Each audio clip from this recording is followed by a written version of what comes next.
김종배 시선 집중. 여러분 안녕하십니까, 김종배입니다. 8촌 이내 친족 사이의 결혼을 금지한 현행 민법을 4촌 이내로 완화해야 한다는 내용의 법무부 용역 보고서가 공개돼서 논란이 일고 있습니다. 성균관을 비롯한 유림들이 가족 근간이 흔들린다면서 강하게 반발하고 있지만 일각에서는 전통적인 가족의 개념이 점차 축소되고 있는 만큼 현실이 반영된 법안이 마련돼야 한다, 이런 목소리도 나오고 있는데요. 일부에서 이 문제 짚어보고요. 최근 SNS를 중심으로 대통령실 경호처의 과잉 경호 논란을 풍자한 입틀막 챌린지가 유행하고 있다고 하는데요. 이 현상 어떻게 봐야 할지 2부에서 이야기 나눠보겠습니다. 3월 2일 토요일 김종배의 시선집중, 광고 듣고 시작합니다.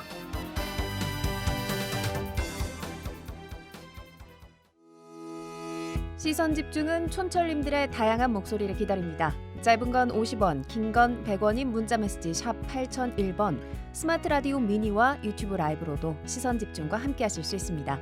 믿고 듣는 진품시사 김종배의 시선집중.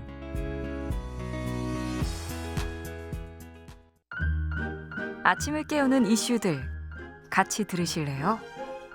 사람 냄새 나는 우리들의 이야기 도닥 토담. 네, 토닥토담 세 분과 함께합니다. 장윤미 변호사 모셨고요. 어서 오세요. 네, 안녕하세요. MC 정원 모셨습니다. 어서 오세요. 네, 안녕하세요. 최민석 작가 모셨습니다. 어서 오세요. 안녕하세요. 네, 연휴 기간입니다. 연휴 그러니까 둘째 날이 되는데요. 방송 함께해 주셔서 감사드리고 오늘도 주제와 관련된 오디오 듣고 이야기 시작하겠습니다. 지난 2022년 10월 헌법재판소는 친족 간 결혼, 이른바 근친혼과 관련된 일부 조항에 대해 헌법 불합치 결정을 내렸습니다. 현행 민법은 8촌 이내 혈족의 결혼을 금지하면서 혼인한 경우 무효라고 규정하고 있는데 이 무효 조항이 헌법에 위배된다는 겁니다. 생활 현실에 맞지도 않고 가족 윤리에도 맞지 않는 것 아닌가. 혼인의 자유에 대한 너무 심대한 제한이 되기 때문에 현행 민법 조항에 대한 재검토 필요성이 제기되면서 법무부는 관련 연구 용역을 의뢰했습니다. 그리고 최근 그 연구 결과가 공개되면서 논란이 불거졌습니다. 성균관 및 유도회 총본부와 전국 유림은 성명을 내고 가족을 파기하는 행위를 즉각 중단하라고 밝혔습니다. 이들은 8촌 이내는 고조부를 함께하는 가족이라며 우려를 표명했습니다. 이에 대해 법무부는 친족 간 혼인 금지에 관한 기초조사를 위해 전문가 연구 용역 등을 진행하면서 신중하게 검토하고 있다며 해명에 나섰습니다. 네, 오늘 첫 번째 주제는 이겁니다. 자, 세 분의 의견이 정말 궁금한데요. 자, 근친혼 금지 범위를 더 좁혀야 된다. 일단은 한 5촌 이렇게 갖다가 최종적으로 한 4촌까지로 좁힐 수 있지 않느냐. 연구 용역 보고서 결론은 이런 거래요. 일단 세 분의 어떤 입장을 한번 듣고 싶은데 우리 장윤미 변호사는 어떻게 생각하십니까? 그러니까 4촌까지는 결혼을 못하고 그 이후가 되는 5촌, 6촌, 7촌의 결혼은 이제 할 수가 있다는 거잖아요. 그렇죠. 지금은 이제 8촌이지만 그렇다면 5, 6, 7촌 같은 경우 할 수 있다. 제가 6촌은 비교적 가깝게 느껴져요. 그래요? 예. 그래서 이거를 결혼을 하게 한다는 게 과연 우리의 어떤 시대 관념에 부합하는가 대단히 저항감이 클 것이다. 이 용역 결과는 이런 생각이 좀 1차적으로 들긴 하더라고요. 그래요? 우리 M장은 어떻게 생각하세요? 이게 어느 정도는 개인차가 존재할 것 같은데 본인이 몇 촌 관계의 친척들과 관계를 맺고 있느냐에 따라서 느끼는 불편함이나 생각들이 좀 많이 달라질 것 같습니다. 네. 저희 외할머니가 이제 96세이시거든요. 근데 와. 아직도 정정하세요. 예, 요즘. 그러면 이제 이 조부모가 아직 건강하게 잘 살아계시면 가족들이 더 잘 뭉치거든요. 그러겠죠. 그러겠네요. 그래서 저희 설날이나 추석 때 가족 모임을 하면 우리 친할머니의 형제지간의 자녀분들도 오세요. 그분들의 자녀분들이 오시거든요. 그러면 저한테 이제 6촌, 8촌 분들이 그 자리에서 이제 1년에 한 번, 두 번 보는 거긴 하지만 실제로 만나 뵙습니다. 예. 명절 때마다. 이제 그러다 보니까 저는 8촌 이내도 가능하다고 하면 이제 그분들 얼굴이 먼저 떠오르니까 갑자기 상상하는 것만으로도 굉장히 좀 불경스러운 느낌이 들죠. 떠오른 결과 네. 그런 거예요? 네네. 우리 최민수 작가는 사실 여기에 대한 국민 정서를 알고 있거든요. 저는 그러니까 몇 번 이제 이 시간에서 얘기를 하다 보니까 제가 이제 되게 좀 리버럴한 사람이라는 걸 알 수 있을 텐데 그 개인이 판단하고 개인이 결정해야 될 문제라고 저는 생각을 해요. 아 그러니까 핵심이 이건데 네. 여기서 이제 많은 분들이 약간 오해가 있는데 법률을 정말로 사촌으로 완화로 한다고 해서 네. 결혼해라가 아니라 네. 그렇죠. 결혼해라라는 게 아니잖아요. 그렇죠.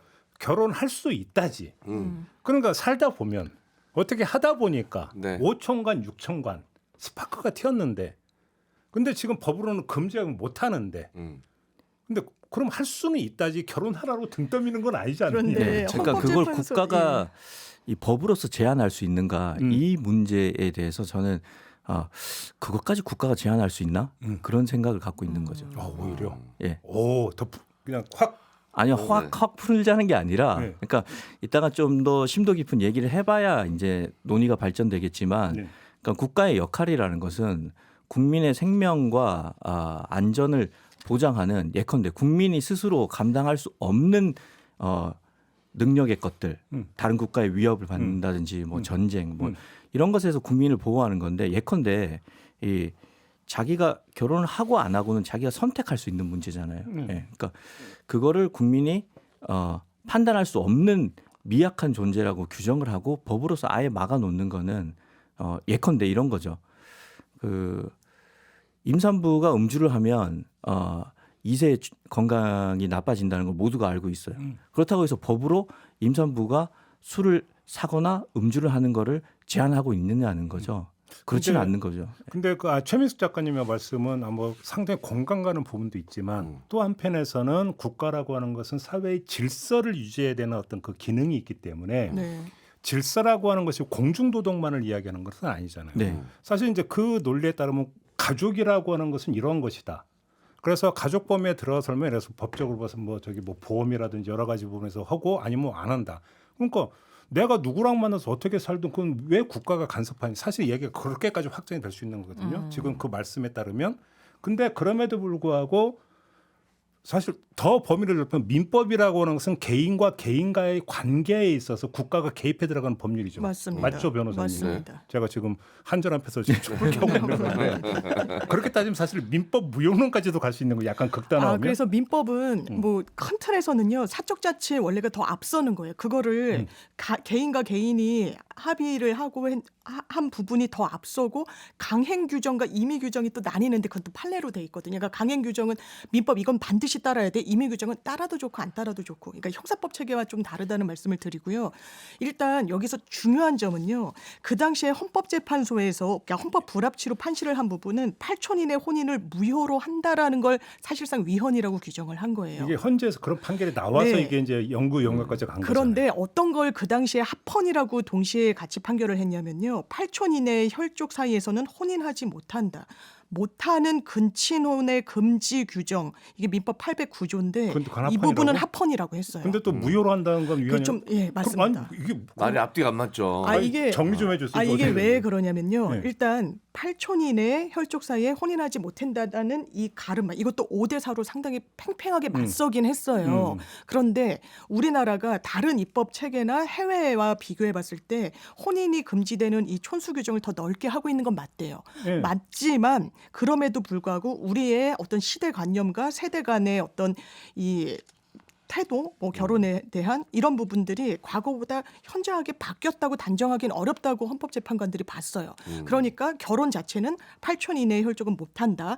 다만 이 결혼을 한 사람들의 혼인을 무효로 한다라는 건 너무 심하다. 무효라는 건 처음부터 없었다는 거거든요. 법적으로. 그렇게까지 하는 건 나중에 알게 된 사람들도 있다는 거예요. 그게 이제 이런 문제가 있겠네요. 옛날에 동성동본 금혼이 있었어요. 맞아요. 네. 저 어렸을 때 있었어요. 이제 저는 이제 김앤대 본관이 네. 김혜김 씨는 같은 김혜김 씨하고 맞아요. 이제 결혼을 못 하는 거죠. 네. 근데 이게 한 10년씩인가 한 번씩 풀어줬어요. 맞아요. 아. 그때 기억나요. 네. 그게 유지가 되면서도 현실을 인정해서 신고하면 인정을 해주는 네. 비슷한니까 그런 접근법이었던 그런 거죠. 결혼 근데 모르고 할 수도 있잖아요. 왜냐하면 8촌 못 보는 사람들도 많으니까요. 팔촌지간인지 모르고 결혼했다. 그리고 실제로 이게 법의 판단이 올라갔을 때는 일반 배우자 입장에선 어머 이걸 이용하네? 이렇게 볼 수 있는 지점이 또 있었던 것이거든요. 나중에 이혼 사유가 안 될 때, 우리 사실은 8촌 이내였어. 이거 혼인 원 상태로 바꾸자. 이거는 아이도 있고 만약 그런 가정을 꾸린 상황에서 그렇지. 너무 가혹하다는 그렇지. 거예요. 무효가 돼버리면 또 그 가정은 어떻게 하느냐. 그냥 없는 게 현실을 되는 좀 겁니다. 반영해줘야 된다. 예. 구제를 해줘야 된다. 네. 속칭. 그래서 무효가 이 헌재 올라가서 이 이슈가 됐던 이 사건 자체가 좀 독특한 게 미국 육촌사인데 미국에서 결혼을 하셨어요. 예. 예. 그러니까 이제 가능했는데 한국으로 돌아와서 이제 이혼을 하려고 했는데 합의혼이 안 돼서 이제 이혼을 하기 위해서 육촌 관계 혼인 무효 소송을 제기한 거죠. 제가 또 한번 진행자의 본분을 망각하고 네. 잠깐 네. 색깔로 하나만 빠질게요. 네. 저는 혼인신고 하잖아요. 네. 혼인신고하는데 그러면 신랑과 신부가 몇 촌지간인지 확인하는 시스템이 있습니까? 없습니다. 없죠. 제가 가서 봤을 때도 그런 걸 쓰는 나는 없더라고요. 네. 그러니까 사실 어찌 본다면 네. 하자면 할 수도 있는 그러니까 저도 그럴 거 아닌가요? 제가 이제 8촌의 존재를 아는 사람이 이 지구에서 딱 한 명이 있는데 제 8촌을 네. 왕래하는 사람이. 네. 근데 그 형이 8촌인지 알고 만난 게 아니라 그냥 제 어때요? 친구의 형으로 어머. 예, 그냥 놀면서 만났어요. 8촌인지 모른 채 몇 년을 그렇게 알고 있었어요. 근데 그나마 나중에 한참 뒤에 어떻게 저희 아버지랑 뭐 오늘 이런 형을 만났다. 그 제가 고향이 이제 작은 시골이니까 그 집 아버지가 이런 한약방 하시는 분이다. 그러니까 그 형은 너의 8촌형이다 이러는 거예요. 예. 그러니까 저 같은 경우도 있는 거죠. 그러니까 몇 년 동안 만나도 8촌인지 모르는 거예요. 호적상으로는 형인데 사회에서 만나는 동생이었으면 이제 그때는 꼬이는 거죠. 그냥 그러네요. 이제 그냥 뭐 사회에서 뭐 선배, 동생 네. 이런 식으로 만났는데 알고 보니까 8촌인 거죠. 그러니까 여기 좀 정리 좀 한번 해보죠. 그러니까 사실 근친혼을 금지하고 있는 나라가 우리나라만 있는 건 아니에요. 다만 이제 금지하는 그 근친 관계를 어디까지로 설정할 것이냐. 바로 여기서 이제 나라마다 다르다라는데 같은 유교 문화권인 일본이나 중국 같은 경우 보통 사촌까지만 네. 사촌까지만 법으로 금지하고 있는데 우리나라는 너무 넓다. 뭐 북한도 넓다는 얘기가 있던데 맞습니까? 사실상 북한이랑 우리나라가 그 8촌까지 금지하고 있다고 하고 그래요? 다른 나라들은 미국이 조금 그 엄격한데요. 미국은 20개 주에서는 안 되고 다른 주에서는 괜찮고 몇 촌까지? 4촌까지. 4촌까지. 예. 5촌, 6촌은 그 금지하고 있는 나라는 사실상 우리나라밖에 없고요. 그래서 그 미국은 그 주정부가 결정을 하기 때문에 결혼을 할 때 주정부에서 알려준답니다. 이런 근친혼의 경우 자녀를 낳을 때 건강에 위험성이 있다. 뭐 그런 걸 이제 알려주고 교육을 하는 방편으로 이렇게 흘러가고 바로 있다고 그 해요. 지점에서 그러니까 이제 조금 전에 이제 우리 최민숙 작가님은 왜 이걸 법률적으로 규정해야 되는가를 문제 제기를 하셨잖아요. 근데 그 이유 중에 하나가 이런 생물학적인 측면에 있어서 근친혼이 되어버리면 이세나 이런 부분에서 영향을 미칠 수 있다라고 하는 요 측면이 좀 고려된 부분들도 있는 거 아닙니까? 그렇죠. 그러니까 일단 그 성균관에서 얘기한 것은 이제 빼고 의학 측면에서 보자면 사실 저도 잘 몰라요. 잘 몰라서 이과 출신의 아내랑 어제 정말 오랜만에 생산적인 토론을 했는데 결국 우리는 다른 사람이구나라는 것만 확인했을 뿐인데 부부지간이 생각이 다르셨나요? 배우자분은? 아무튼 이게 내용을 정리를 하자면 일단 유전적으로 멀어지면 멀어질수록 이 유전자 풀이 다양해서 우성이 좀 더 발현해요. 그러니까 가까운 친인척은 유전자 풀이 좁기 때문에 상대적으로 이세가 건강할 가능성이 좀 적은 편인 거죠. 그 대표적인 예가 바로 근대 유럽의 그 유럽 왕실의 근친혼인 거죠. 합스부르크 왕가. 합스부르크 왕가도 있고 빅토리아 여왕이 혈우병 보인자였어요. 보인자는 그러니까 유전 인자는 갖고 있지만 그게 발현되지 않은 사람인 거죠. 그 빅토리아 여왕이 갖고 있던 이 혈우병 보인자가 손녀인 알렉산드라한테 갔어요. 이 알렉산드라가 러시아의 황제인 니콜라이랑 결혼을 합니다. 그래서 그 딸 4명을 낳다가 황태자를 기다리다가 마침내 얻은 아들이 알렉세이인데 이 알렉세이가 이 혈우병 환자였어요. 피가 안 멈추는 거예요. 그래서 이 맨날 아파서 이 부부가 걱정을 하는데 이걸 누가 낫게 해줬느냐? 라스푸틴이에요. 그 비선 실세가 등장을 한 거죠. 그러면서 정치가 파탄내서 결국은 이 혁명이 일어나서 러시아가 공산화가 일어났거든요. 그러니까 이 근친혼의 결과로 인해서 한 국가의 운명이 바뀌었다. 이런 얘기가 퍼졌고 말씀하신 것처럼 그 오스트리아의 합스부르크 왕족도 근친혼을 많이 해서 합스부르크 왕가의 초상화를 보시면 주걱턱이 되게 심해요. 그래서 나중에는 음식 섭취도 제대로 못하고 뭐 이렇게 해서 이제 근친혼은 후손 건강이 좋지 않다는 인식이 강하죠. 뭐 동물들도 보면 백호를 만들기 위해서 자꾸 근친혼을 시키다 보니까 백호 얼굴이 이상하고 그런데 이 경우는 지속적인 근친혼입니다. 그러니까 왕가의 그 순수 혈통을 유지하기 위해서 혹은 정치적 목적으로 인해서 지속적으로 근친혼을 했을 때 발생하는 거고 그 빅토리아 여왕 같은 경우도 요즘 의학에서 분석하는 거는 근친혼이 아니라 빅토리아 여왕의 아버지가 50세 이상이 되어서 빅토리아 여왕을 가졌어요. 그래서 아버지의 만혼으로 인해서 발생한 거다 이렇게 보는 경우도 있고 그러면 사실 전문가들의 의견은 어떤가? 그 미국의 의학 잡지가 있어요. Journal of Genetic Counseling이라고 여기서는 사촌끼리 결혼을 해도 아이의 건강이 그 유전병이 걸릴 확률이 사촌끼리 결혼했을 때는 다른 커플보다 1.7에서 2.8% 높다고 해요. 근데 이 확률이 40대 여성이 임신했을 경우보다 높지 않다는 거예요. 그러니까 이 워싱턴 대학에서 연구진이 주장하기로는 이걸로 인해서 사촌 간의 결혼을 막을 수는 없다라고 그러니까 미국에서 주장을 하는 거죠. 생물학적, 의학적으로 놓고 본다면 사촌 정도만 되면 그렇게 어떤 그 문제가 그러니까 지속적이지 않고 한 번. 그렇죠. 그러니까 이건 사실 저는 잘 이해를 잘 못하겠어요. 왜냐하면 이게 의학의 세계이기 때문에 조심스러운데 그래서 결국은 그러면 우리나라에서 왜 이렇게 국민 정서가 그 반대가 심한가? 이건 결국은 유교 문화의 영향이 크다고 보는 거죠. 범가족의 그 개념이 크기 때문에 그 정서 때문에 반발이 심하다. 그러니까 조선시대 이전으로 거슬러 올라가 보면 예를 들어서 고려 때도 초기만 하더라도 근친혼이 왕가에서 뭐 다 근친혼이었고 신라로 넘어가면 또 마찬가지고 이게 그러니까 그 오히려 예외적인 경우가 아니었잖아요. 과거로 넘어가면은 이런 부분이 있어서. 그러니까 사회 문화적인 배경을 놓고 본다면 결국은 유교의 영향. 근데 제가 아까 좀 전에 했잖아요. 유교의 영향이라고 본다면 일본이나 중국하고 비교가 좀 돼야 되는데 유독 우리나라가 범위가 넓다. 이건 또 어떻게 해석할 것이 문제가 있는 거잖아요. 때로는 여기서. 그걸 수용하는 사람들이 더 강하게 실천하기도 하는 거거든요. 본류보다 그런 경우도 있긴 있죠. 아무튼 우리 세 분이 그러니까 입장이 뭔지는 지금 아직 약간 명확하지는 좀 않습니다. 그죠? 저도 명확하지는 않아요. 그냥 현재의 상황이 이렇고 우리가 판단을 해야 될 때 그 고려한 조건들을 다 검토를 해야 되잖아요. 사실 그 법이라는 게 국민 정서를 떠나서 옳고 그름을 판단하기가 쉽지가 않아요. 그러니까 법이 제정될 때는 늘 그 국민 정서가 반영이기 때문에 이 국민 정서라는 것은 어디서 오느냐? 우리가 알고 있는 지식과 경험에서 기인하는 거거든요. 그렇기 때문에 많은 자료들을 검토하면서 우리가 제대로 알 필요는 있는 거죠. 그러니까 이게 어차피 문화잖아요. 문화라고 하는 것들은 결국 삶 속에 스며드는 것이기 때문에 결국 이걸 봐야 되는데 우리의 문화에 또 그게 있죠. 서로 통성명을 해서 성에 같으면 본관이 어딘데요? 본관이 같으면 무슨 판데? 그래서 이제 몇 대 손까지 나오잖아요.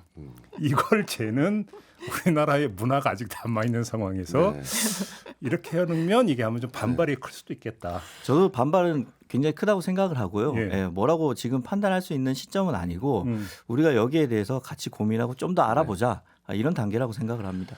이게 법무부에서 이제 연구 영역을 맡기면서 그 결과 때문에 이제 사촌이라는 이야기가 흘러나오면서 이제 많은 사람들이 민감하게 반응을 하기 시작한 건데 이 8촌에서 4촌으로 줄어드니까 뭔가 굉장히 많이 줄어드는 것 같은 느낌이 들어요. 그러니까 이제 거기서 이렇게까지 갑자기 확 줄인다고라고 생각하시면서 거부감을 가지시는 분들이 좀 계실 것 같은데 사실 아직 연구 영역 단계에서 했던 그 연구서 안에 있었던 내용이니까 이렇게 확실히 확정이 될 것이다라고 이제 단정 지을 수는 없는데 반드시 시간이 지나가면서 저는 인식의 변화는 분명히 이제 생겨날 거라고 생각을 하고요.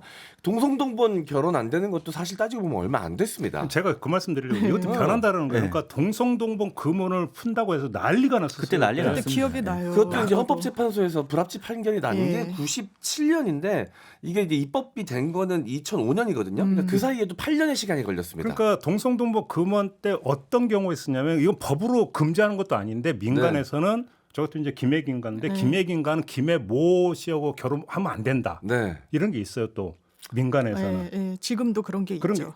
이런 것도 있는데 동성동본 금혼을 푼다고 말도 안 돼 난리가 났었어요. 근데 예. 지금 네. 어떻게 됐냐라는 거고 네.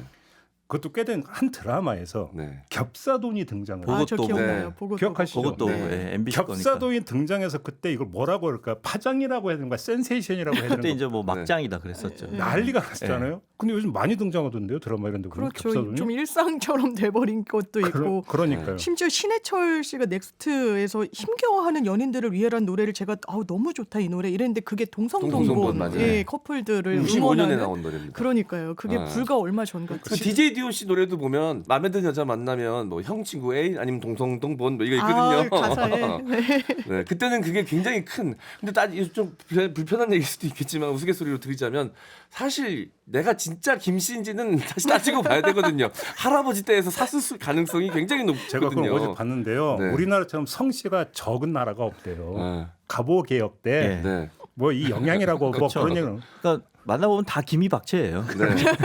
옛날에 안 그랬는데. 그러니까요. 네.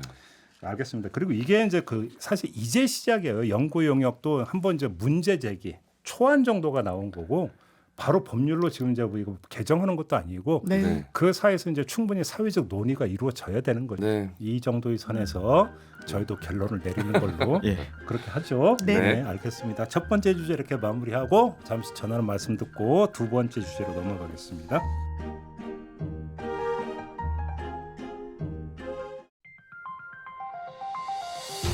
더 넓게 귀 기울이고 더 깊게 살펴봅니다. 대한민국 시사의 기준 김종배의 시선집중. 네, 김종배의 시선 집중 토요일 코너 토닥토담 세 분과 함께하고 있습니다. 최민석 작가, 장윤미 변호사, MC 장원 세 분과 함께하고 있는데요. 두 번째 주제도 오디오 듣고 이야기 시작하겠습니다. 팔과 다리가 붙들리고 몸통이 공중에 들린 채 옮겨지던 강 의원은 그대로 행사장 밖으로 쫓겨났습니다.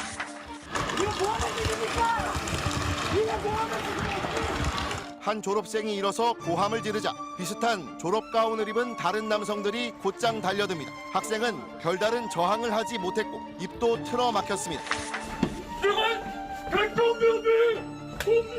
경호처 직원들은 임 회장의 입을 막은 뒤 움직일 수 없도록 양팔을 붙들고 행사장 바깥으로 끌어냈습니다.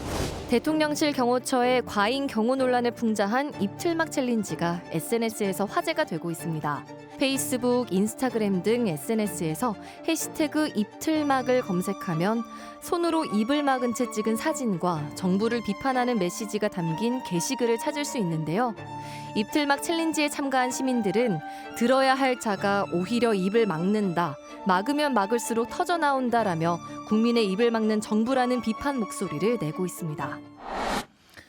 네, 두 번째 주제는 바로 입틀막 챌린지인데요. 이 챌린지가 어떻게 진행되는 거예요? 네, 이제 SNS마다 상황은 좀 다른데요. 인스타그램 같은 경우는 이제 일상을 공유하는 분위기가 좀 강해서 그렇게 많진 않은데 이 페이스북이나 트위터 같은 경우에는 좀 많이 보입니다. 해시태그 입틀막으로 이제 검색을 하면 자신의 입을 손으로 막으면서 이제 찍은 사진과 함께 본인의 본인의 입을 막은 거죠. 그러면서 이제 정부의 이런 행태에 대해서 규탄하는 내용의 게시물들이 꽤 많이 올라와 있더라고요. 아, 그래요? 네. 저도 어제 해시태그 입틀막으로 페이스북에서 검색을 해서 봤는데 진짜 많더라고요. 그리고 그 내용의 강도도 굉장히 셌어요. 그래요? 예.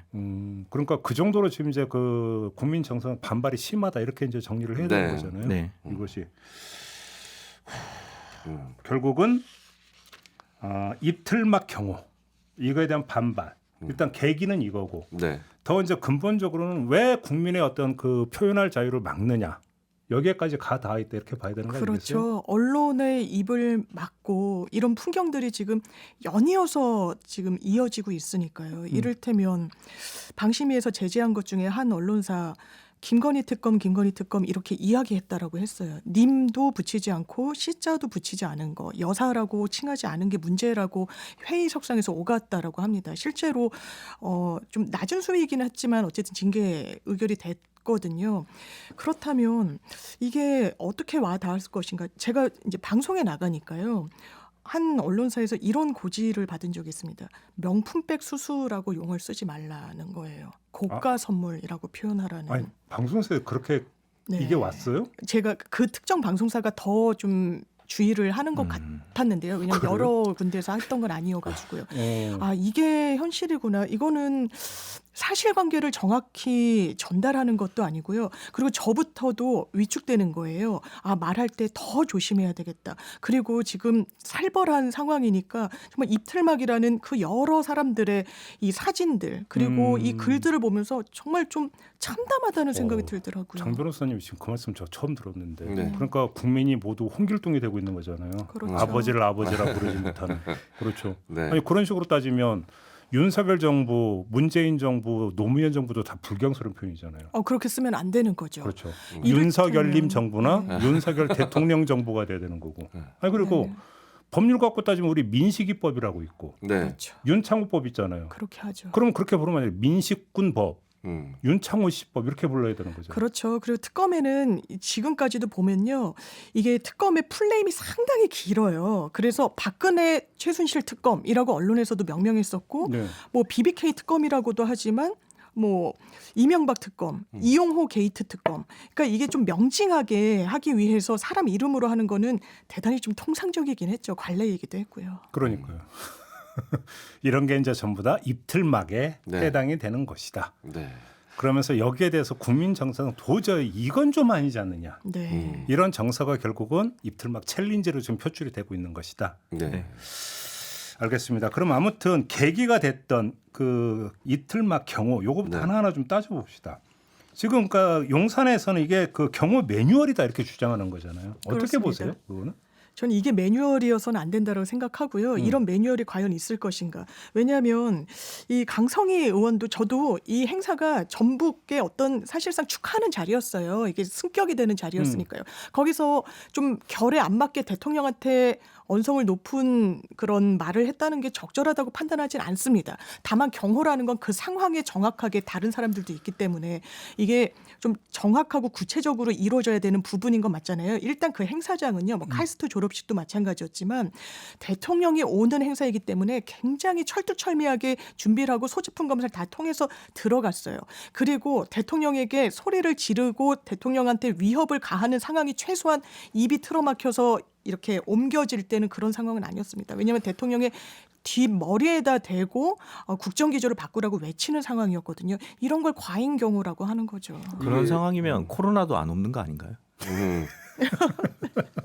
아니 그러니까 강성희 의원 건부터 시작이 됐으니까 저도 영상을 봤는데 네. 강성희 이야기를 하다가 대통령이 지나가고 네. 이미 대통령 한 두세 사람 지나간 다음에 강성희 의원으로부터 그때 대통령이 국정기조를 바꾸셔야 합니다라고 하니까 그때 틀어맞거든요.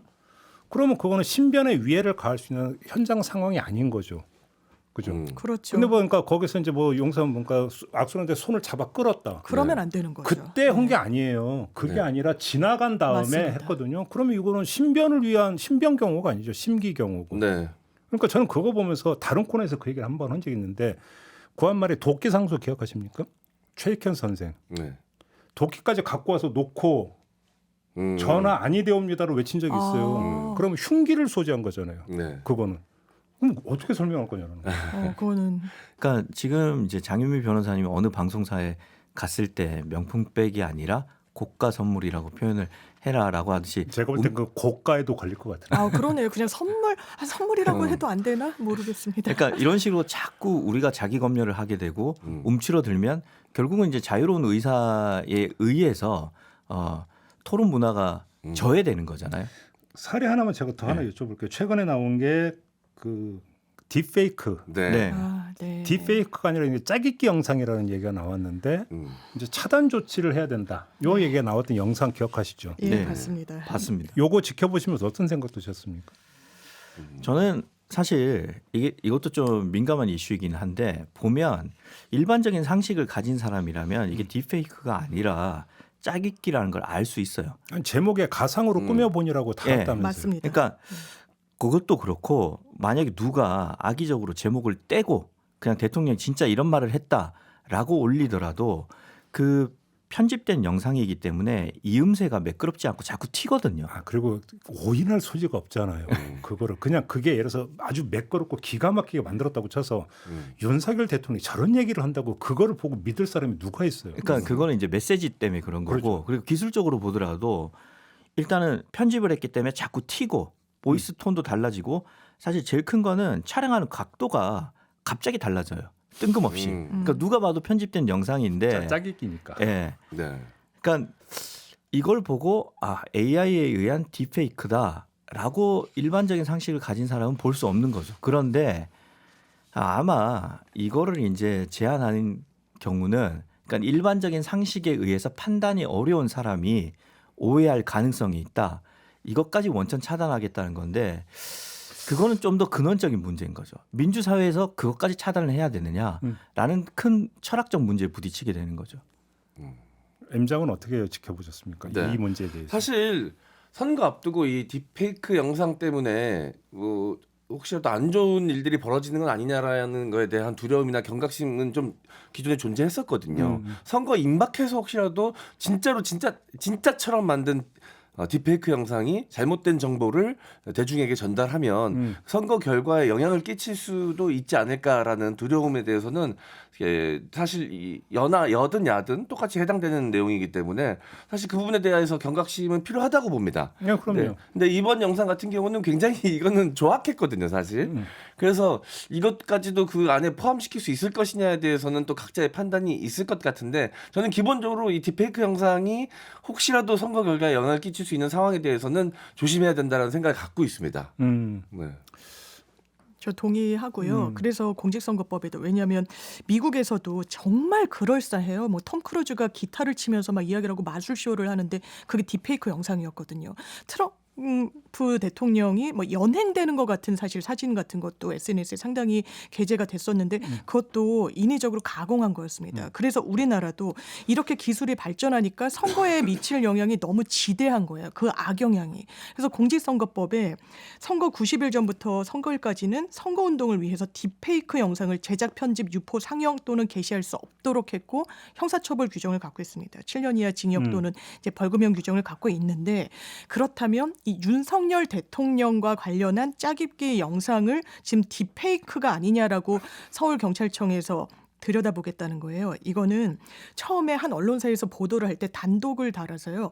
대통령이 딥페이크 영상의 피해자인 것처럼 보도를 했습니다. 그런데 말씀 주신 것처럼 이 영상을 보면 가공해서 편집했고 딥페이크 영상이라고 보기 어려워요. 상당히 저는 사실관계를 좀 호도한 보도였다라고 생각을 하고요. 그 이후에도 우후죽순격으로 나오는데 심지어 그 영상에는 아까 말씀 주셨듯이 이게 짜깁기를 했다는 걸 알 수 있는 제목이 붙어 있고 심지어는 상당히 오래전부터 인터넷에는 떠돌던 영상이었습니다.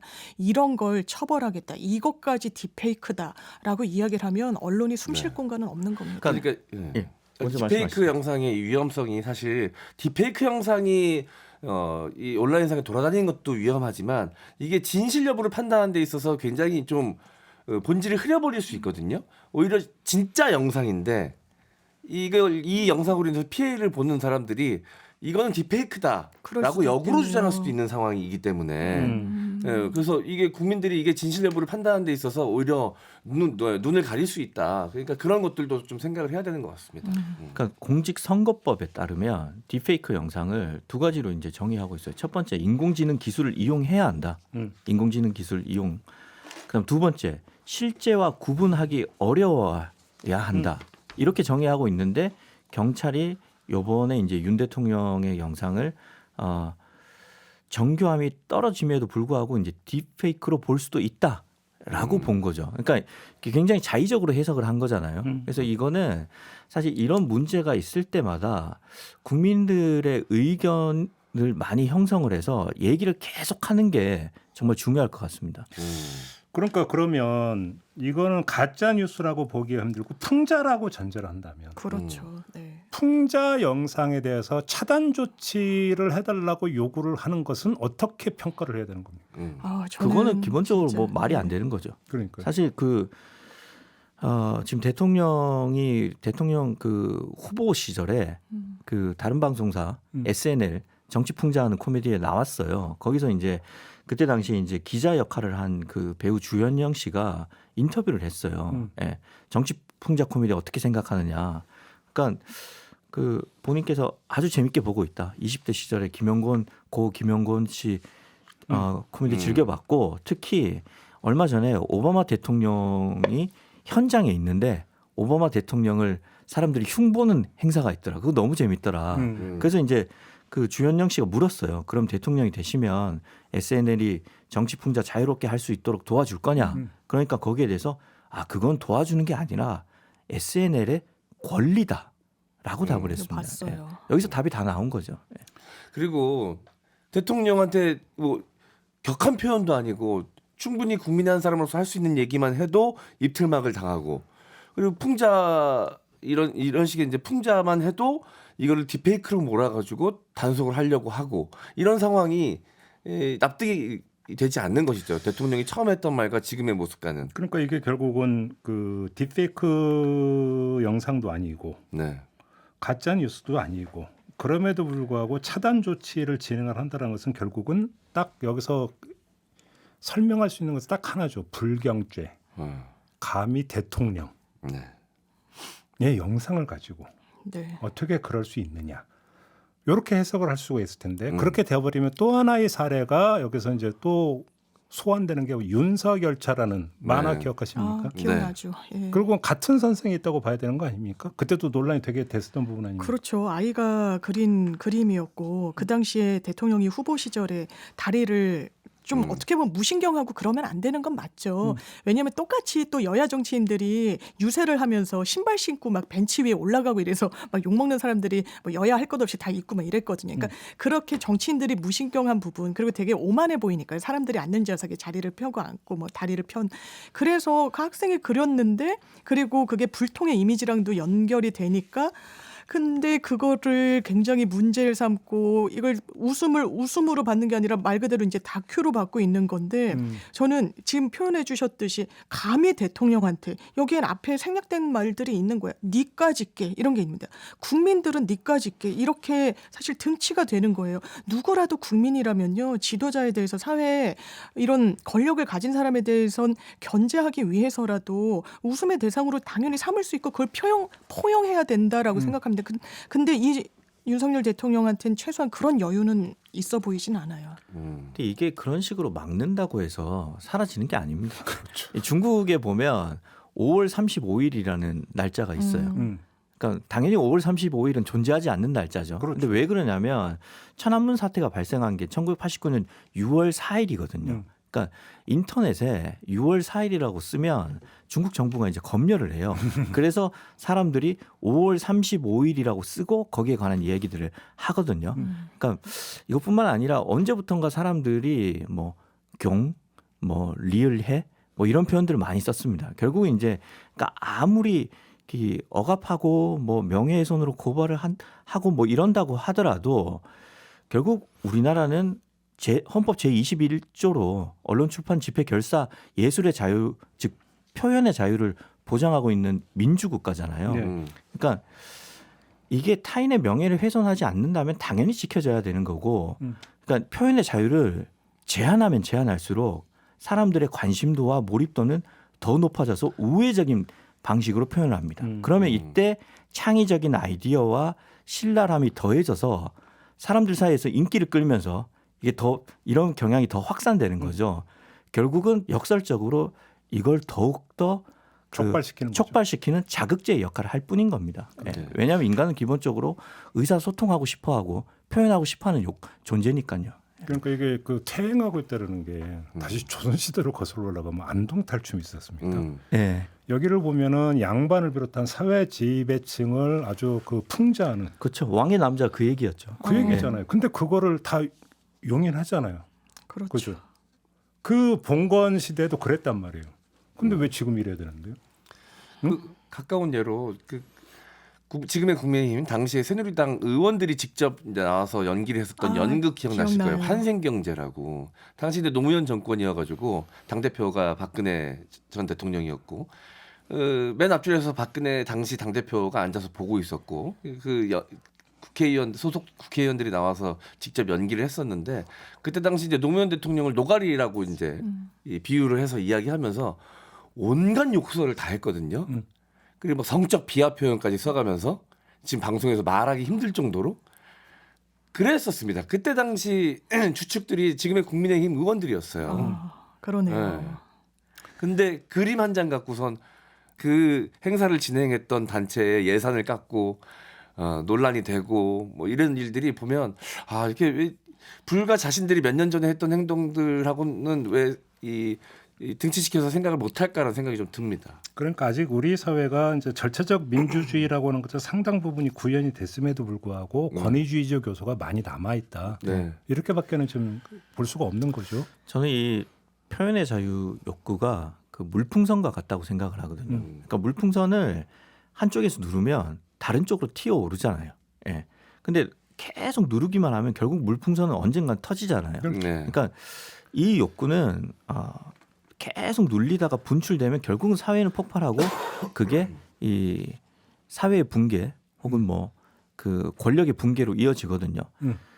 그 1979년에 이란에서 그때 당시 이제 왕실이 정치를 하고 있었죠.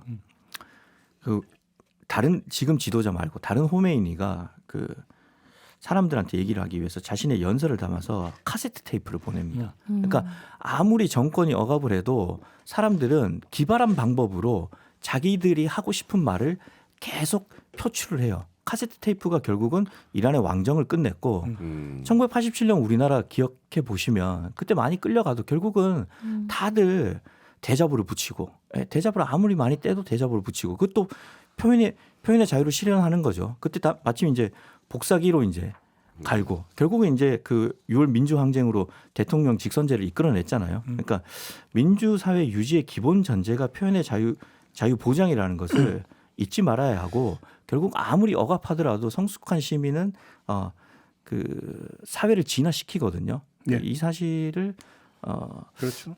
지금 2024년에 다시 얘기해야 된다는 것 자체가 슬픈 거죠. 그러니까 그 임금님기는 당나귀기하면서 대나무 숲이 등장을 하는데 결국은 지금 SNS에서 그 입틀막 챌린지가 벌어지고 있다는 게 대나무 숲에서 임금님기는 당나귀 외치는 거 똑같은 거죠.